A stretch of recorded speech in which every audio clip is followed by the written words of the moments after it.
Captain Marcus Blackwood adjusted his dark blue uniform and checked his watch for the third time in 5 minutes.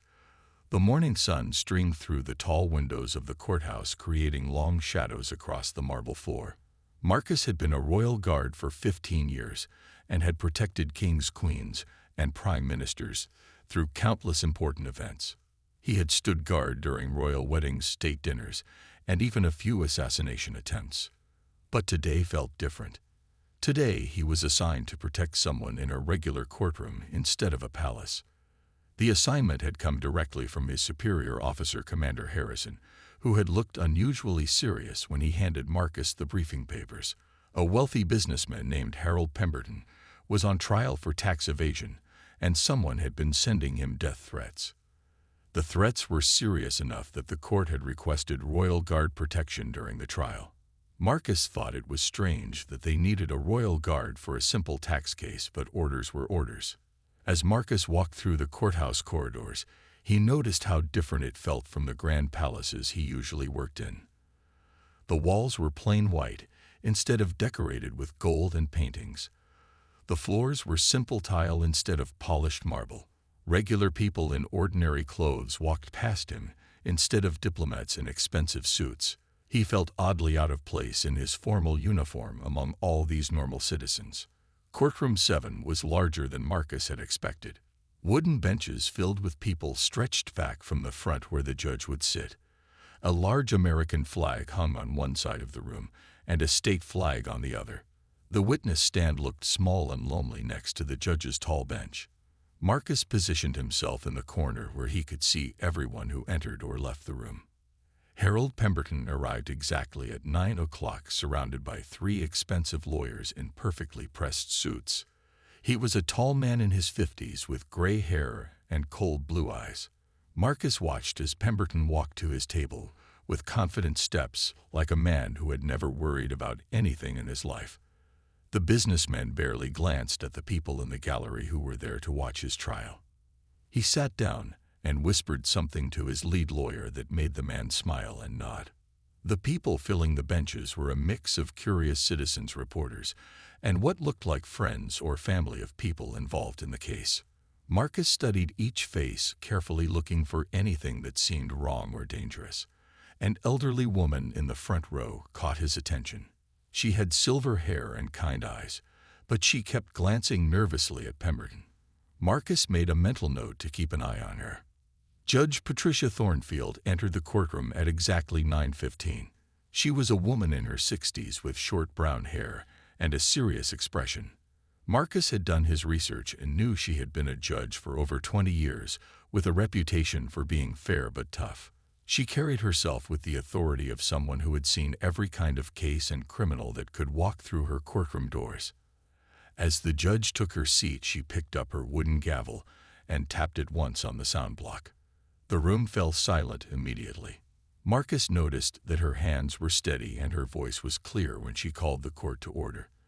This was clearly a woman who was used to being in control of difficult situations. The prosecutor stood up to make her opening statement. She was a young woman with red hair who spoke with passion about how Pemberton had cheated the government out of millions of dollars in taxes. She pointed at charts and documents while explaining how the businessman had hidden money in secret bank accounts overseas. Marcus watched Pemberton during this speech and saw that the man looked bored rather than worried. Something about this whole situation made Marcus feel uneasy, though he could not put his finger on exactly what was wrong. 2 hours into the trial, Marcus began to notice things that made his training alarm bells ring in his head. A man in his 30s sat 3 rows back from the front wearing a dark jacket and baseball cap. The man kept checking his silver watch every few minutes, and his right hand stayed inside his jacket pocket the entire time. Marcus had seen this kind of nervous behavior before during his years protecting important people. Something was making this man very anxious. The elderly woman in the front row was also acting strangely. She had introduced herself to the bailiff as Mrs. Eleanor Fitzgerald, and Marcus learned she was scheduled to testify later in the week. Every time Pemberton or his lawyers spoke, she would grip the wooden bench in front of her until her knuckles turned white. Her breathing seemed fast and shallow, like someone who was trying very hard not to panic. Even more concerning was the court reporter. Sarah Mills had been typing steadily all morning, but Marcus noticed her hands were shaking slightly. She kept glancing up at Pemberton with worried eyes before quickly looking back down at her machine. During a brief break, Marcus heard her whisper to the bailiff that she had been getting strange phone calls at home. Someone had been calling her late at night, but hanging up without saying anything. Judge Thornfield was trying to maintain control of her courtroom, but Marcus could see the stress in her face. She had been gripping her wooden gavel tighter than necessary, and her voice had developed a slight tremor when she called for order. During one particularly heated exchange between the lawyers, she had to tap her gavel several times to restore quiet to the room. The prosecution was presenting evidence that painted a clear picture of Pemberton's crimes. Financial documents showed millions of dollars flowing through fake companies to secret bank accounts in 3 different countries. Expert witnesses explained how Pemberton had used complicated business structures to hide his money from tax authorities. The evidence was overwhelming and should have been making Pemberton nervous, but the businessman seemed completely unbothered. Pemberton's lead attorney was a smooth-talking man named Richard Hayes, who had clearly handled many wealthy clients before. Hayes objected to almost everything the prosecution tried to present and argued that his client was simply a smart businessman who had followed all applicable laws. He spoke with the confidence of someone who believed money could solve any problem, including criminal charges. During the lunch break, Marcus stayed in the courtroom while most people went to eat. He used this quiet time to examine the room more carefully. The windows were high and narrow, making it difficult for someone to shoot from outside. The doors were solid wood with good locks, and the bailiff had metal detecting equipment at the entrance. From a security standpoint, the courtroom seemed reasonably safe. But Marcus had learned to trust his instincts, and something felt wrong about this whole situation. The threatening letters that had brought him here were more than just angry words from upset taxpayers. Someone was planning something, and Marcus suspected it would happen soon. The nervous man with his hand in his jacket pocket had not left the courtroom even during breaks. Mrs. Fitzgerald kept looking over her shoulder like she expected someone to attack her from behind. As people returned from lunch, Marcus positioned himself where he could see both the gallery and the front of the courtroom. Judge Thornfield called the court back to order and raised her gavel to tap it on the sound block. Marcus watched carefully as more evidence was presented showing exactly how much money Pemberton had stolen from the government. The tension in the room was growing stronger by the hour, and Marcus knew that something was about to happen. The afternoon session had been going for about an hour when everything changed in a matter of seconds. The prosecution had just finished questioning a banking expert who explained how Pemberton had moved money through fake companies in Switzerland and the Cayman Islands. The evidence was so clear that even Pemberton's expensive lawyers were having trouble arguing against it. Murmurs of anger and disgust rippled through the gallery as people realized how much tax money this man had stolen. Judge Thornfield raised her wooden gavel high above her head to restore order to the increasingly restless courtroom. The murmurs were getting louder, and some people were starting to stand up and point accusingly at Pemberton. Marcus watched as the nervous man in the baseball cap suddenly pulled his hand out of his jacket pocket.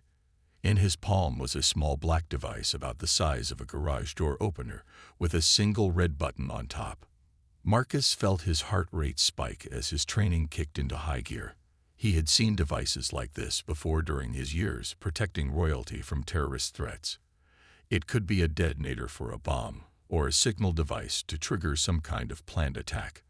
The man's finger hovered over the red button, and his eyes were fixed on Judge Thornfield as she prepared to bring her gavel down hard on the wooden sound block. Time seemed to slow down as Marcus processed multiple threats at once. The man with the device was clearly waiting for something specific to happen. Mrs. Fitzgerald was sitting directly in the line of whatever was being planned.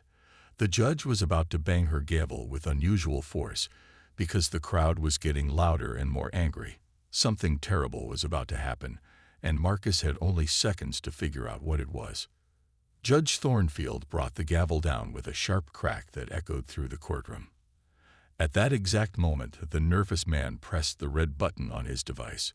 Marcus heard a small popping sound that was almost lost in the noise of the gavel hitting the sound block.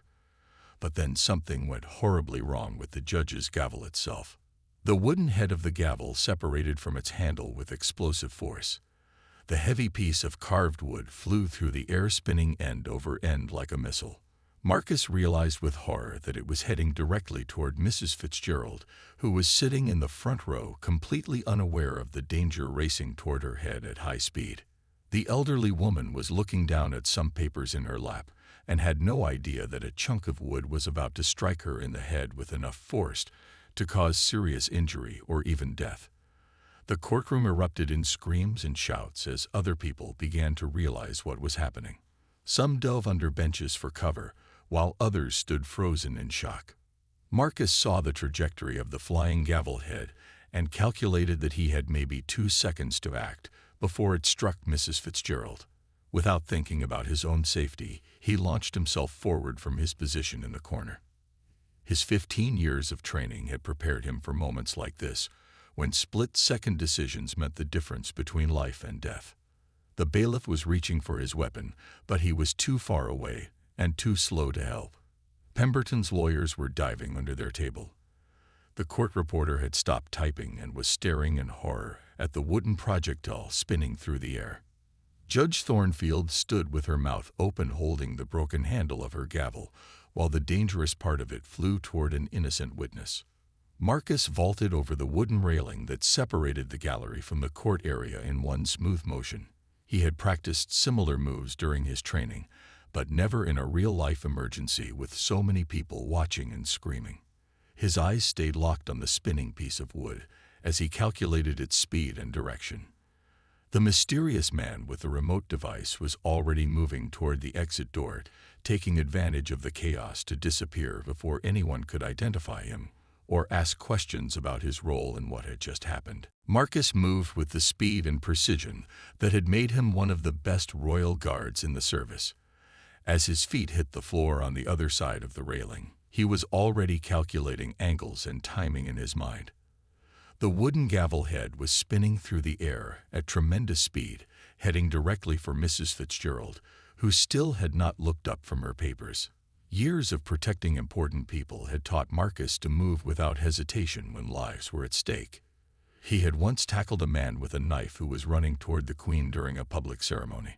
Another time he had spotted a sniper on a rooftop during a royal wedding and coordinated the response that saved dozens of lives.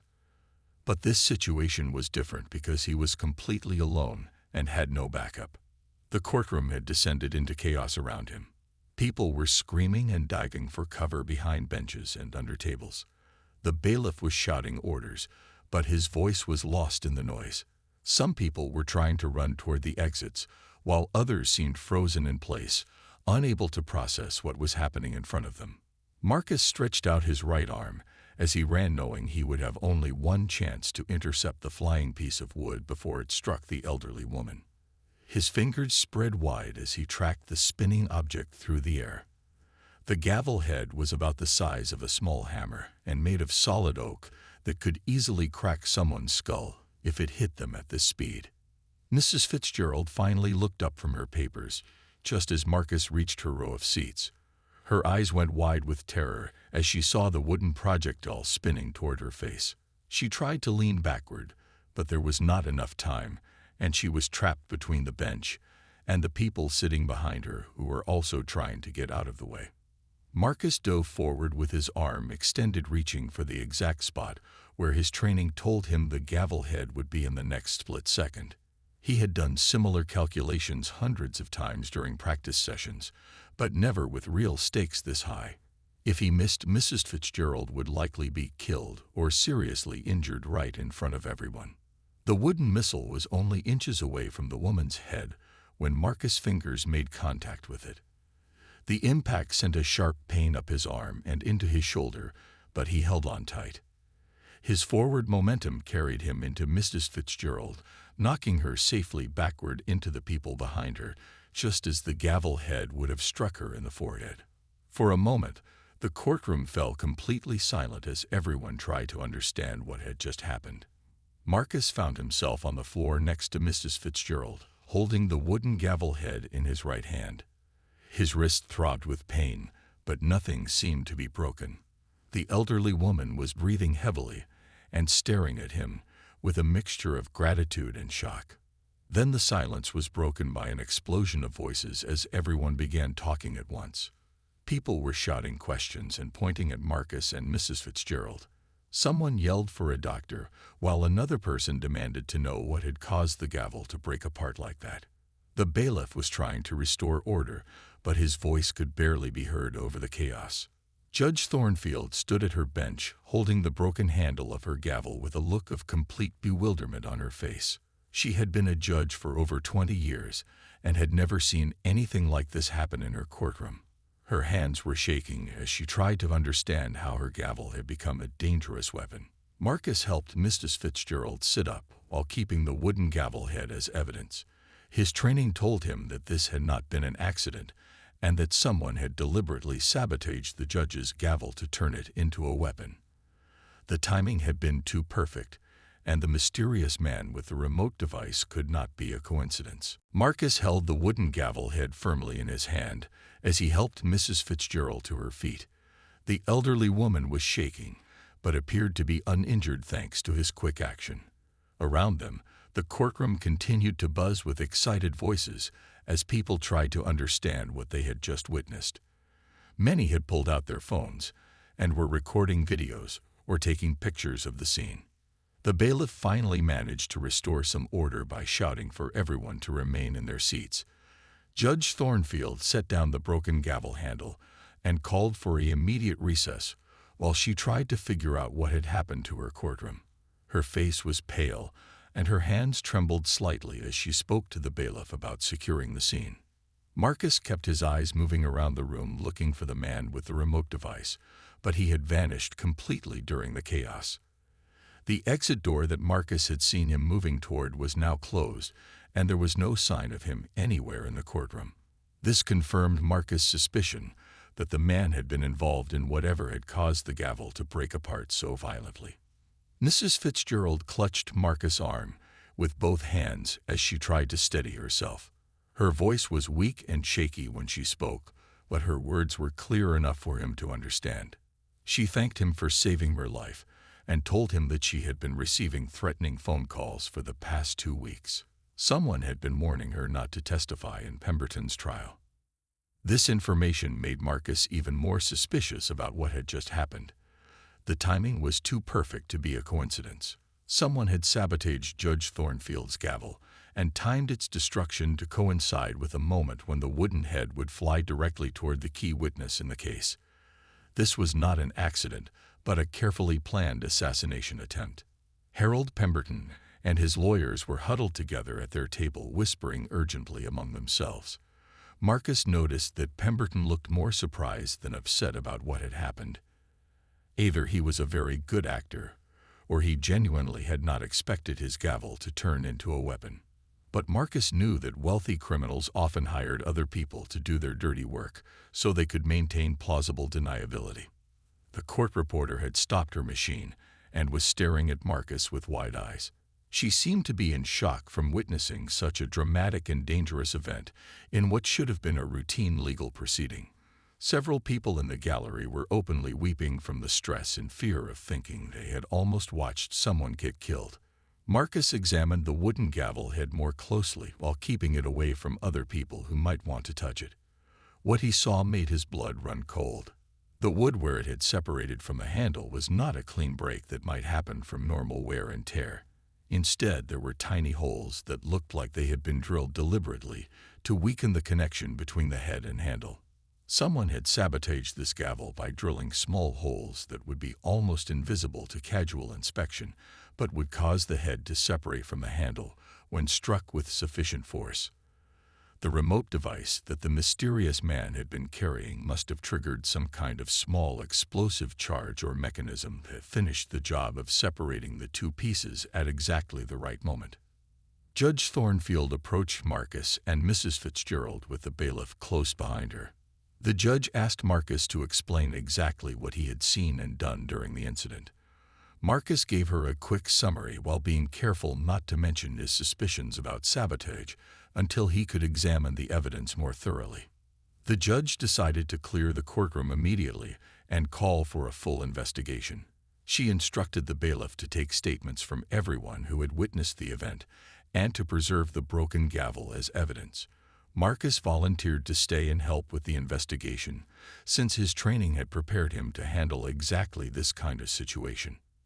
As people filed out of the courtroom, Marcus noticed that several of them were talking on their phones, probably calling news reporters or family members to tell them about the dramatic events they had just witnessed. By evening, this story would probably be on television and in newspapers across the country. Within 30 minutes, the courthouse was swarming with investigators. Detective Sarah Chen arrived first, followed by a bomb disposal expert and a team from the crime scene unit. Marcus had worked with similar teams before during his years protecting important people, and he knew they would need to examine everything very carefully to understand what had really happened. Detective Chen was a woman in her 40s with short black hair and sharp, intelligent eyes. She listened carefully as Marcus described the mysterious man with the remote device and his observations about the sabotage gavel. She asked detailed questions about the timing of events and took notes about everything Marcus had seen during the morning session. The bomb disposal expert examined the wooden gavel head under a powerful magnifying glass and confirmed Marcus' suspicions. Someone had drilled tiny holes in strategic locations to weaken the connection between the head and handle. The holes were so small that they would be invisible during normal use, but would cause the gavel to break apart when struck with force. More disturbing was what the expert found inside one of the holes. Traces of a small explosive charge that had been designed to finish the job of separating the gavel head from its handle. The charge was tiny but powerful enough to send the wooden head flying with deadly force when triggered by a remote signal. Detective Chen immediately ordered a search of the courthouse security footage to try to identify the man with the remote device. The cameras in the hallways had captured images of someone wearing a baseball cap and dark jacket, but he had been careful to keep his head down and avoid showing his face clearly. However, the footage did show him entering and leaving the building at specific times. Mrs. Fitzgerald was interviewed by Detective Chen and revealed more details about the threatening phone calls she had been receiving. The caller had a disguised voice and warned her not to testify about what she had seen regarding Pemberton's financial crimes.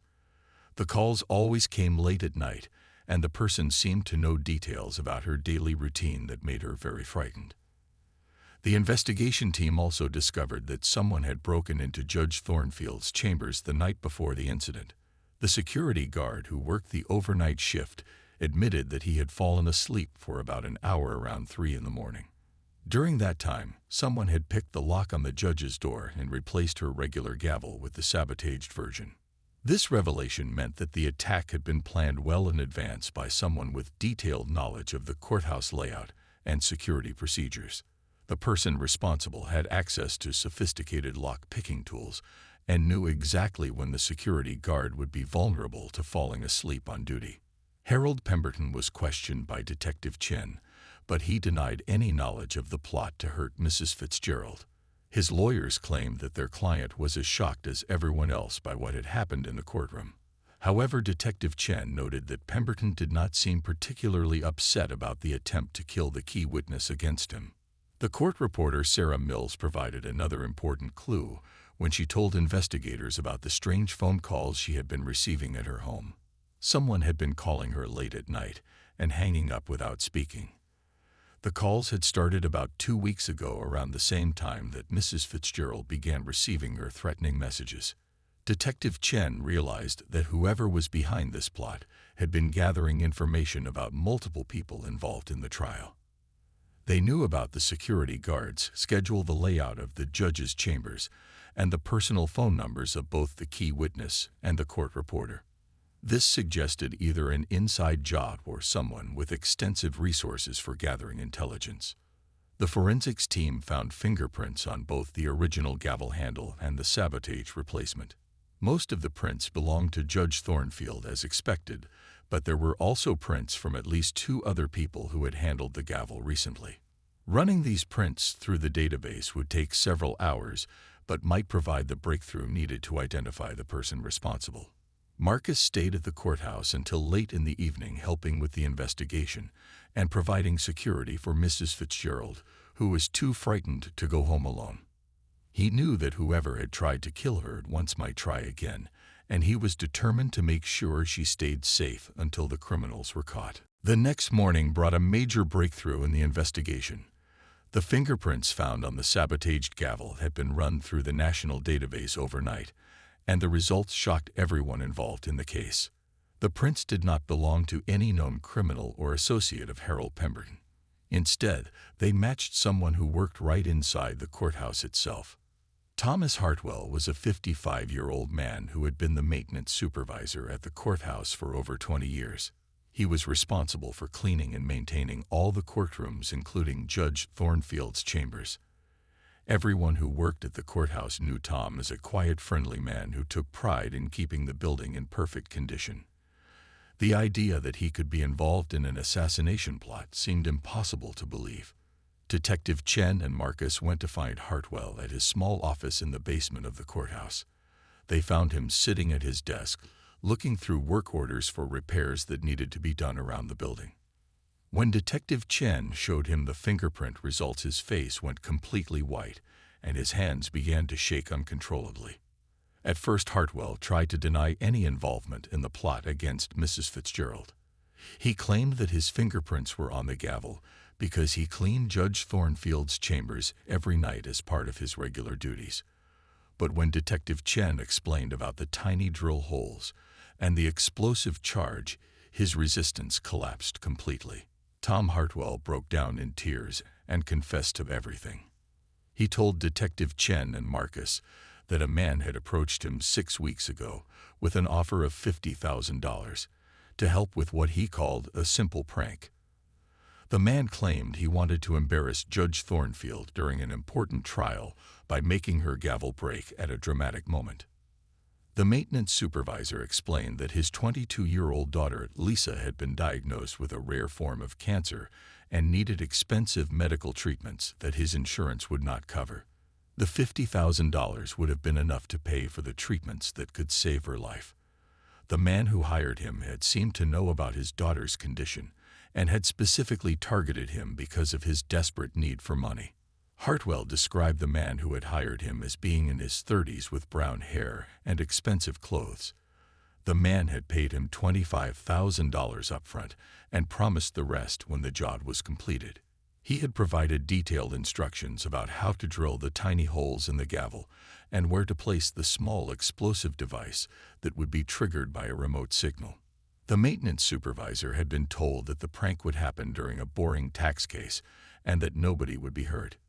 He was assured that the gavel head would just fall harmlessly to the floor and cause some embarrassment for the judge. He had no idea that the real plan was to turn the gavel into a deadly weapon aimed at killing Mrs. Fitzgerald. Detective Chen asked Hartwell to describe everything he could remember about the man who had hired him. The description matched the mysterious person who had been seen in the courtroom with the remote device. However, the man had been careful not to leave any contact information and had always met Hartwell in public places where security cameras might not capture clear images of his face. Marcus realized that they were dealing with someone who was very sophisticated in planning criminal operations. The person behind this plot had identified Tom Hartwell as a vulnerable target and had manipulated him by exploiting his love for his sick daughter. They had also done extensive research to know about the courthouse security procedures and the timing of the trial. The investigation revealed that the man who hired Hartwell had been watching the courthouse for several weeks before the trial began. Security footage from nearby businesses showed someone matching his description, observing the building at different times of day and night. He had been studying the routines of everyone involved in the case, including Mrs. Fitzgerald. Detective Chen obtained a warrant to search Tom Hartwell's home and found evidence that connected him to the sabotage plot. Hidden in his garage were the special drill bits used to make the tiny holes in the gavel and instructions written in the same handwriting as notes found in Judge Thornfield's chambers. However, the most important discovery was a business card that Hartwell had kept from his first meeting with the man who hired him. The card appeared to be fake, but forensics experts might be able to trace the paper or printing methods used to create it. This could lead them to the real mastermind behind the assassination attempt. The forensics team worked through the night analyzing the fake business card that Tom Hartwell had kept from his meeting with the mysterious man. The paper was expensive and had been printed using a high-quality laser printer that left microscopic traces of toner that could be analyzed. More importantly, the card contained a phone number that led Detective Chen to a breakthrough she had not expected. The phone number on the card belonged to a shell company called Meridian Consulting Services that had been registered just 2 months before the trial began. When Detective Chen traced the ownership of this company through layers of fake business registrations, she discovered that it was ultimately controlled by a larger corporation that was owned by Harold Pemberton himself. This revelation meant that Pemberton had not only known about the plot to kill Mrs. Fitzgerald, but had actually organized and paid for it through his business empire. The wealthy businessman had used his resources to hire professionals who could manipulate vulnerable people like Tom Hartwell into carrying out dangerous crimes while keeping Pemberton's own hands clean. Detective Chen immediately obtained warrants to search all of Pemberton's business offices and personal properties. The searches revealed a sophisticated criminal operation that went far beyond simple tax evasion. Pemberton had been using his wealth and business connections to intimidate witnesses, silence investigators, and eliminate anyone who threatened his illegal activities. Marcus accompanied Detective Chen to Pemberton's mansion, where they found a hidden office containing detailed files on everyone involved in the trial. The files included personal information about Mrs. Fitzgerald, including her daily routines, her medical appointments, and even photographs of her home. There were similar files on Judge Thornfield, the court reporter, and several other people who had been scheduled to testify against Pemberton. Most disturbing was a file labeled Thomas Hartwell that contained medical records about his daughter's cancer treatment and financial records showing his desperate need for money. The file included a detailed psychological profile that explained exactly how to manipulate the maintenance supervisor into agreeing to the sabotage plan. Pemberton had coldly calculated how to exploit a father's love for his sick child. The hidden office also contained communications between Pemberton and a man named Vincent Morrison, who appeared to be a professional criminal specializing in intimidation and elimination of witnesses. Morrison was the man who had approached Tom Hartwell and who had been in the courtroom with the remote device on the day of the attack. Detective Chen issued an immediate warrant for Vincent Morrison's arrest, but he had disappeared completely after the failed assassination attempt. His apartment had been cleaned out, and his car had been found abandoned in a parking garage across town. However, investigators found security camera footage that showed Morrison meeting with Pemberton at several locations over the past 2 months. The evidence against Harold Pemberton was now overwhelming. In addition to the original tax evasion charges, he was now facing charges of conspiracy to commit murder, witness intimidation, and operating a criminal enterprise. His expensive lawyers were scrambling to find ways to defend him, but the evidence was too strong to dispute. Mrs. Fitzgerald was placed in protective custody while the investigation continued. She told Detective Chen that she had suspected someone was watching her house, but had thought it was just her imagination. The detailed surveillance information found in Pemberton's files proved that her fears had been completely justified.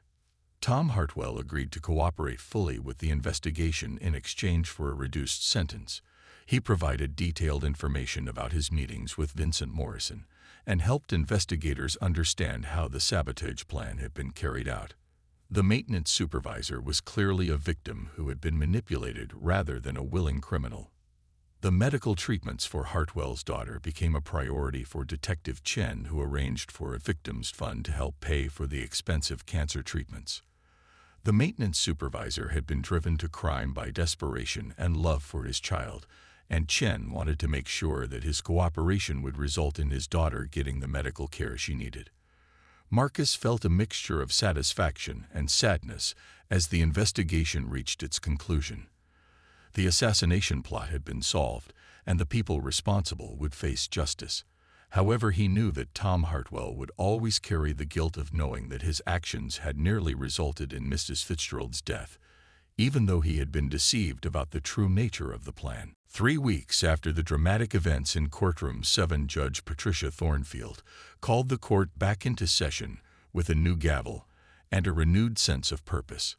The assassination plot had been fully exposed, and Harold Pemberton now faced a completely different set of circumstances than he had expected when his trial began. The confident businessman who had walked into court expecting his expensive lawyers to get him off with minimal punishment was now looking at spending the rest of his life in prison. The courtroom was packed with reporters and curious citizens who wanted to see the conclusion of what had become one of the most dramatic criminal cases in the city's history. Mrs. Eleanor Fitzgerald sat in the front row in the same seat where she had nearly been killed, but now she was surrounded by plainclothes police officers who were providing her with protection. Her testimony about Pemberton's financial crimes was even more powerful now that everyone knew how far he had been willing to go to silence her. Marcus stood in his usual position in the corner of the courtroom, wearing a new commendation ribbon on his uniform that recognized his heroic actions in saving Mrs. Fitzgerald's life. The Royal Guard had officially honored him for his quick thinking and bravery, and the story of his impossible catch had been featured in newspapers across the country. However, Marcus was more interested in seeing justice served than in receiving recognition for his actions. The prosecution presented overwhelming evidence of Pemberton's crimes, including not only the original tax evasion charges, but also the conspiracy to commit murder and witness intimidation. The hidden files found in his mansion showed a pattern of criminal behavior that went back for many years and involved multiple victims who had been too frightened to come forward until now. Harold Pemberton's legal team had been replaced by court-appointed lawyers after his assets were frozen as part of the criminal investigation. The expensive attorneys who had been so confident at the beginning of the trial had abandoned their client when it became clear that he could no longer pay their fees. The new lawyers did their best to defend Pemberton, but the evidence against him was simply too strong to overcome. Vincent Morrison, the professional criminal who had manipulated Tom Hartwell into sabotaging the gavel, was still missing and was now on the FBI's most wanted list. However, investigators had found enough evidence in Pemberton's files to prove that Morrison had been hired specifically to eliminate Mrs. Fitzgerald and make it look like an accident. The failed assassination attempt had exposed an entire network of criminal activities. Tom Hartwell appeared in court to testify about how he had been manipulated into participating in the assassination plot. The maintenance supervisor looked much older than his 55 years, and his voice shook with emotion as he described how desperation over his daughter's medical bills had made him vulnerable to Morrison's lies. The judge sentenced Hartwell to 2 years in prison, but suspended most of the sentence in recognition of his cooperation and the fact that he had been deceived about the true nature of the plan. The victims' fund that Detective Chen had helped establish had raised enough money to pay for all of Lisa Hartwell's cancer treatments, and she was responding well to the medical care. Tom Hartwell would be able to return to work at the courthouse after serving 6 months in minimum security prison, and his daughter would have the chance to recover from her illness because of the generosity of people who understood that he had been a victim as well as a criminal. Mrs. Fitzgerald sent Marcus a handwritten letter thanking him for saving her life and telling him that she planned to use her experience to help other witnesses who were being intimidated by criminals. She had started working with victim advocacy groups to make sure that people who testified in criminal cases received better protection from those who wanted to silence them. Judge Thornfield sentenced Harold Pemberton to 45 years in prison for his various crimes, including tax evasion, conspiracy to commit murder, and running a criminal enterprise. The once wealthy businessman who had thought his money could buy him out of any trouble would spend the rest of his life behind bars, paying for his crimes against society.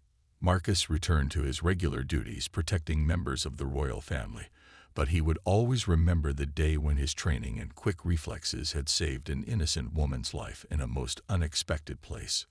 The story of the Royal Guard who caught a judge's gavel in mid-air became legendary in courthouse circles and proved that heroes can emerge from the most ordinary situations when good people are willing to act without hesitation to protect others.